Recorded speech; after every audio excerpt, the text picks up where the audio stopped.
the composition coming in from Team Falcons. Anti, mukhang ganun pa rin ang kanilang game plan. Early game burst and a lot of crowd control. Hatid ni Ogwen at pati na rin ni Few. But for Twisted Minds, let's dive deep dito sa Hanzo pick na to. Ano ba yung mga kailangan ay ayusin para sa Hanzo na to? And by the way, kahapon pala nag-show na si Flap. Continuation kasi Continuation today. lamang lang today. Deja vu, kumbaga. Part 2.0. Hindi, for this Hanzo, ang pinakakailangan lang niyang hanapin para madalian ang kanilang mga buhay ay yung i-refill. Kasi ang worry ko kapag hinanap niya yung Vexana, mateterify siya. Feeling ko yun din yung concept kung bakit nag-Vexana. Para the moment na may Hanzong bumulusok sa'yo, Tatakutin mo. tatakutin. Woo! Ganun. Yung multo mismo, Tatakutin. yung tatakutin mo. Takutin mo sa sarili niyang multo. Yes. May kasama pang sound effects and for Team Falcons. Ramdam na nila ang possible sweep, but for Twisted Minds, kailangan nilang patagalin to. Kailangan nilang makuha ang kanilang unang panalo dito sa ating liga. Let's enter the Land of Dawn. Game number 2 na po ng Best of 3 series na to. And Kyle TZ, kakatapos lang mag-purple. Saan kaya ang punta nito?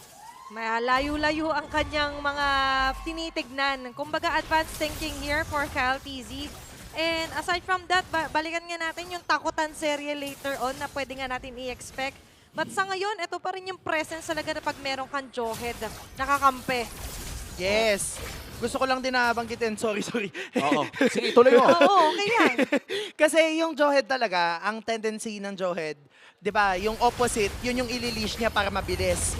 Kaya lang, may Hanzo din yung kalaban. So, equally as fast yung rotation ng jungler. Ang ganda ng naging play doon ng Team Falcons. So, yung mga simple lang pero nakakapag-equalize ng strengths ng isang Hanzo. And may gusto akong balikan Total pinag-uusapan na rin natin yung Jawhead. Ang isa sa mga nagiging natural counter ng Jawhead dati ay ang Ruby. Na matagal na nating hindi rin nakikita sa loob ng laro. Sobrang tagal na nun, Oo, Umi, sobrang tagal na nun. Kumbaga parang pag pumasok yung Jawhead, kinakancel, di ba? Gamit yung Don't Run Wolf King. Pag nagkamali ng atake dahil sa galit, ganun. Don't Run Wolf King na lang. And usually kapag nag-Don't Run Wolf King, nakakancel yung animation ng Unstoppable Force. Very effective yon, simple pero swag. Talaga yung ganun mga kontra, kumbaga. Ay, pero hindi pa natin nakikita. And this time, may access din naman sa Unstoppable Force si HGZ kung gusto niyang pumasok mamaya. Pero kung akong tatanungin, medyo hindi magandang nakawin yung ulti na yun. Eternal Guard na lang siguro. Much better. Pero ang bilis naman nila dito sa turtle pit na to. Ayun na nga. Sisilip pa lang sila at katulad nga nung sinabi mo, panggulo, nandun yung mga Deathly Grass na nanggagaling dito kay Few. Nabaliw agad dun si MP The King. Pati na rin yung Eternal Guard. Dalawa-dalawa yung ginamit niya. Yung trigger discipline dito ni Few ay halatang-halata. Hinihintay niyang pumasok si MP The King. Isang Deathly Grass. Pag pumasok pa mas lalo, Eternal Guard. Bahala na si Batman kung kailan mabubuhay yung multo ni MP. Parang ang sabing... Wow! Ang ganda naman nung sipa dun kay HGZ. Although, meron siyang purify, pero just imagine kapag naulit pa yon and nakikita natin all throughout, yun yung mga pwede nating makitang plays for Falcons. Oo, parang ang maganda dun sa sipa ni Flap at TZ, pag sinipa niya, meron pang bato galing kay Ogwen, tapos patayin sa Shokot yung ginagawa ni Few. Ano, pinapatay na nila sa Shokot. Dito si James for with the first blood. Pero mukhang hindi yata nila doon basta-basta lang tatapusin ng laban. May kasama pang sticker doon si Flap TZ. Hindi lang kasi basta-basta crowd control ang meron ng Team Falcons dito. Ito yung tinatawag nating displacement kung saan yung stun ay may kasamang pangtanggal sa pwesto ng kalaban. And for Twisted Minds, naka-Fury man si Outplayed. The same could be said for HGZ, pero kay Escalera and kay James, honestly for MP The King as well, ay pag nabalibag o nasipa, ay tuloy-tuloy na. Kumbaga parang sa kapilitan kang dinala sa gala na ayaw mong puntahan. Saka ito yung time na parang nadapa ka na nga, pinagulong-gulong ka pa dito ng Team Falcons. Kawawa naman yun. Sobrang malulugmok ka di ba? May sipa na nga, may ejector play pa. So ang daming kailangan i-consider na possibilities dito ng Twisted Minds. Yep, now for Team Falcon, yun lang naman yung kailangan nilang i-employ. The moment na may masipa man si Flap or may mabato man si Ogwen, kailangan maging on time lang yung pagpapatong-patong ng skills. Kasi yun yung activity. Kakasabi pa lang natin, ejector play pa lamang yon, pero ready to rumble na agad dito ang Team Falcon. Ang kasunod na nga lang din nila Escalera, nakapag-flicker at makakaligtas mabas si Pew, pero pero mukhang hindi na nga lang din aabutin siya ng si Bat. Pero ngayon, ito muna yung desisyon nila. Good trade mula dito sa Twisted Minds. Nakuha naman si Few, pero mukhang Turtle ay sisibulan pa rin dito ng Team Falcons. May nabalibag na naman isa. Flaptz with a kick. Pinalik na naman dito nila Flaptz, the TZ Brothers to the rescue. Marco? Nandun ang pagsayaw. Andun yung mga electrifying beats. At si Escalera naman ngayon ang kanilang patutumbahin. Haji Z next in line.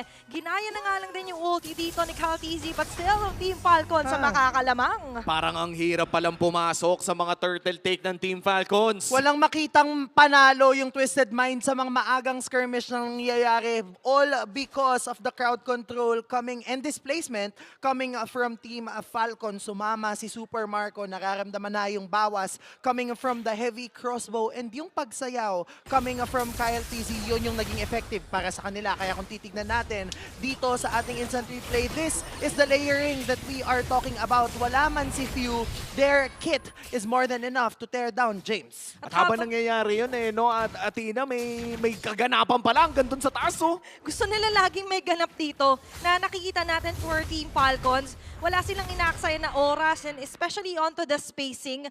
Flaptz lagi may target. At kakasabi ko lang ng target, MP the King is down. May kasamang pag-agaw ng purple buff. At ayun na, ito na yung nightmare kapag may kalabang kang Joy. Yung nakalamang na ng konti sa'yo, tas nakatira na sa jungle mo, pero may nasipa dito. Ayun Easy pa. at pinalipag pa. Lahat na lang ng tumbling nakita natin doon. At napasama pa para kay Haji Z yung nangyari doon. Grabe, tatlong para sila nag-volleyball, pero sariling katawan yung bola. Parang bumagsak na yung bola, spinike pa, blinak na lahat na ng ginawa. And kahit naka-purify si Haji, isa lang yung pwede niyang ma-purify dun eh. Ayan. Oo. And ang ganda nung layer na yan from Team Falcons. Parang ang volleyball, may receive, may spike, lahat na ng pwede nilang Yes. gawin. Pero as much as possible, nakikita rin natin ngayon parang malaya ang buhay ni Super Oo. Marco. At masamang pamitain to, no, if you're Yeah. Twisted Minds. Kung hindi napapatay si Super Marco ng early, kadalasan ay grabe talaga ang scaling. So far, for Savage, napakadami ng maniac. Yung late game payoff talaga ng pagpa-farm dito ni Super Marco ay guaranteed. Ito yung masasabi mong gold laner na kapag pinakain mo ng early game, ay talagang bumubuhat ng late game. Parang ano yan talaga eh. Kagaya nga ng binanggit namin kanina, kapag ikaw ay may isinuksok, may madudukot, yun talaga yung investment na meron sila kay Super Marco. For the rainy season, Yeah. kasi hindi naman pa laging panalo, laging paldo, pero dito maganda yung initiation ni Flaptz, kaso medyo mahuhuli. Andito na nga din pagsunod. Gwen, ihiwalay doon sa Escalera, sinasalo lahat ng mga deadly grass, at nandun na nga din mga pagbagsak. Super Marco with a kill. Haji Z and Escalera, mahahabol pa nga dito. Super Marco with a double kill.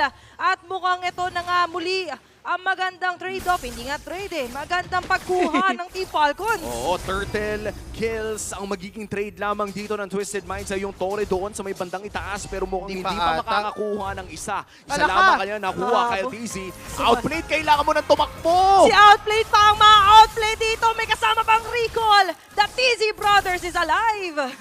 Oh man, Grabe. 5K gold lead, Auntie. Looking at the items, sino ba talaga ang halatang lamang na ngayon? Yung Team Falcon, kung makikita nyo, yung lamang na meron sila in terms of items, mas mahal. Yung mga items na meron sila, Holy Crystal is the most expensive item right now if you are a mage.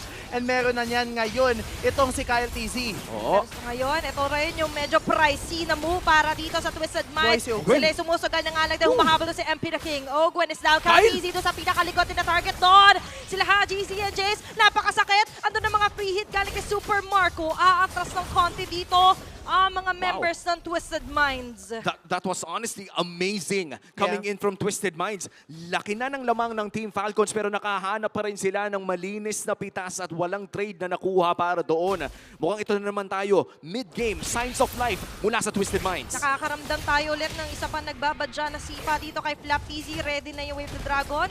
Pero nice na nakita natin tinarget niya na rin dito yung isang torre at hahabol dito si Kalkizi kay Escalera. Pinagsasasalo, ando na Fire pagsaya. Givers? Hindi na nga lang din makakaligtas pa kahit na may nagbabadyang habol. Revitalize plus the glorious pathway at may heal parehas, hindi pa rin kaya. And that is a problem kung yung tangke nyo mismo hindi na kayang tangkihin yung damage ng damage dealer ng kalaban. For Team Falcon, they need to continue rampaging against Twisted Minds. But for MP the King, kailangan niyang mahanap yung mga opening, kagaya ng nahanap niyang opening nung napabagsak niya si Ogwen Oo. in the previous skirmish.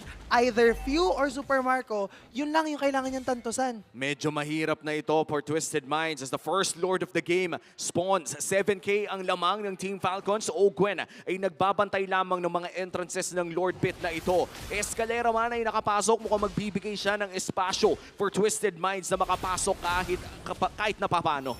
Naghahanap sila dito ng target. Ogwen, ay merong unstoppable force. Si Escalera ang tatargetin. Medyo atras. Calteezy, sumusugod sa apat. Nandun agad ang sayaw. Pero for Escalera, maaga ring nalatag yung kanyang carpet dito. At, Yeah. ang laking bagay nun kasi kung ikukumpara yung cooldown ng Electrifying Beats, parang ang laki ng diferensya nun sa Glorious Pathway, no? Yes, I think Electrifying Beats will be up the second time na magkaroon ng Lord Siege. Whereas, for the Glorious Pathway, medyo mas matagal. I think more than 30 seconds. Ito na nga, meron ng Electrifying Beats ulit si Kyle TZ. So yung burst na meron and yung CC immunity dun sa pagcast ng Electrifying Beats, for sure meron na siya. Oo. At itong Lord ay mukhang hindi pa ititake ng Team Falcons. Silipin natin ang items ng bahagya.